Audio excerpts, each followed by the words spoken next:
Discuss करेंगे class 11 CBSE का lecture number 4 और फिजिकल क्वांटिटीज़, अलग अलग फिजिकल क्वांटिटीज़ की हम डायमेंशंस निकालेंगे 1 by 1। ठीक है, फर्स्ट है हमारी एरिया। एरिया होता है लेंथ इंटू ब्रीथ। ठीक, लेंथ हो या ब्रीथ या डिस्टेंस या डिस्प्लेसमेंट, सबको डायमेंशंस के फॉर्म में एल, लेंथ एल कैपिटल। ठीक है, तो लेंथ की डायमेंशंस होगी एल इंटू ब्रीथ एल, तो ये हो गया एल स्क्वायर। अब देखो, जब हम डायमेंशंस लिखते हैं तो एम एल टी, ये इसका वो होता है क्रम। पहले एम लिखा जाता है, यहाँ एम नहीं है तो इसलिए एम की पावर 0, एल की पावर 2, टी की पावर 0। ठीक है, ये हो गया हमारा आंसर। अब इसकी अगर हमें यूनिट्स निकालनी हो एरिया की, लेंथ की क्या होती है मीटर एसआई, तो लेंथ का स्क्वायर यानी मीटर स्क्वायर, ये होगी इसकी एसआई यूनिट्स एरिया। ठीक है, अब नेक्स्ट है हमारा वॉल्यूम। वॉल्यूम होता है length into breadth into height, यानी कि एल बी एच, तीनों ही लेंथ है, L into L into L, तो ये हो गया हमारा एल क्यूब। ठीक है, अब इसे एम एल टी की फॉर्म में लिखेंगे, एम 0 एल क्यूब टी 0, और इसकी यूनिट्स क्या हो जाएगी हमारी मीटर क्यूब, ऐसा यूनिट्स। ठीक है, डेंसिटी, डेंसिटी होती है मास अपॉन वॉल्यूम। मास की डायमेंशंस होती है एम कैपिटल एम, ये हम पहले लेक्चर में डिस्कस कर चुके हैं। वॉल्यूम अभी हमने निकाली है, क्या आई थी एल क्यूब, तो ये हमारा हो गया एम एल की पावर -3। ये ध्यान रखना, जब भी डायमेंशंस लिखते हैं ये ब्रैकेट लगाना जरूरी होता है। ठीक है, नेक्स्ट है हमारा स्पीड। स्पीड होता है डिस्टेंस अपॉन टाइम। डिस्टेंस यानी लेंथ एल, टाइम टी, तो ये आ गया एल टी इनवर्स। अब देखो, क्योंकि एम एल टी की फॉर्म में लिखी जाती है तो यहाँ टी नहीं है, इसलिए टी की पावर 0 इससे स्थिति। अब ये क्या हो जाएगा एम 0 एल टी की पावर -1, ये हो गया हमारी डायमेंशंस। अब इनकी यूनिट्स लिखनी है।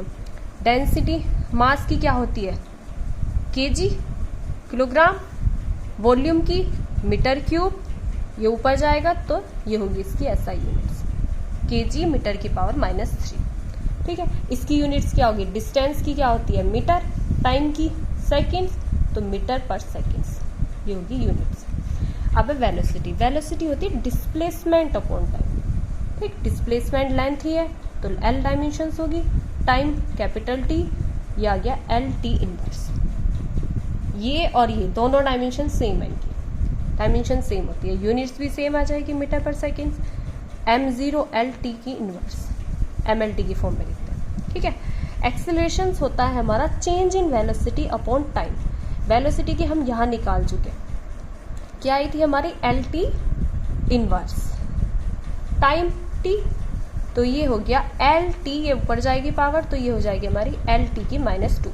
अब यूनिट्स क्या होगी, वेलोसिटी की क्या होती है मीटर पर सेकेंड और अपॉन में सेकेंड्स ऑलरेडी है, तो ये आ जाएगी मीटर सेकेंड की पावर -2, ये होगी इसकी एसआई यूनिट। एसआई यूनिट क्यों कह रहे हैं, क्योंकि हम लेंथ मीटर में ले रहे हैं और ये भी सेकेंड। अगर सेंटीमीटर ले लेती तो वो सीजीएस हो जाता, लेकिन एसआई इसलिए बोल रहे हैं क्योंकि हम एसआई की यूनिट्स ले रहे हैं।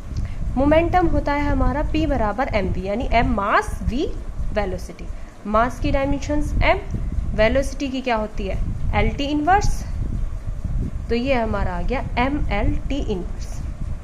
ठीक, इसकी यूनिट्स क्या हो जाएगी, मास की क्या होती है किलोग्राम, इस वो वेलोसिटी की होती है मीटर पर सेकेंड, ये हमारी एसआई यूनिट है। अब है फोर्स। फोर्स होता है F equal m a, m mass, acceleration अभी हमने निकाली एक्सेलरेशंस की, एल टी की पावर -2, ये आ गई एम एल टी की पावर -2। ठीक, अब देखो फोर्स की जो यूनिट होती है एसआई, वो होती है न्यूटन।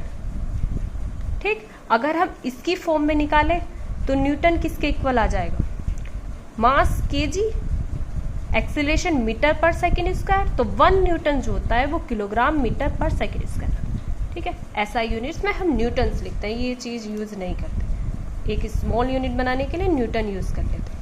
अब है वर्क। वर्क होता है हमारा W बराबर F S, F force S displacement. वैसे होता है एफ एस कोस थीटा, ये डायरेक्शंस के लिए होता है, लेकिन कोस थीटा की जो डायमेंशंस होती है वो 1 होती है, 0 होती है, इसलिए लेते नहीं है, इसलिए हम सिंपल एफ एस लेंगे। फोर्स ऊपर हमने निकाल ली, ml की -2, डिस्प्लेसमेंट की क्या होती है l, लेंथ ही है, तो ये होगी हमारी ml स्क्वायर t की पावर -2।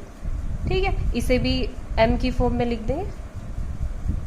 अब देखो इसकी यूनिट्स, इसकी एसआई यूनिट्स जो होती है वो होती है जूल। अब जूल को अगर हम केजी वेजी के फॉर्म में निकाले तो वही आ जाएगा। एफ की क्या पढ़ी, न्यूटन, डिस्प्लेसमेंट मीटर, तो 1 जूल जो होता है वो 1 न्यूटन मीटर के इक्वल होता है।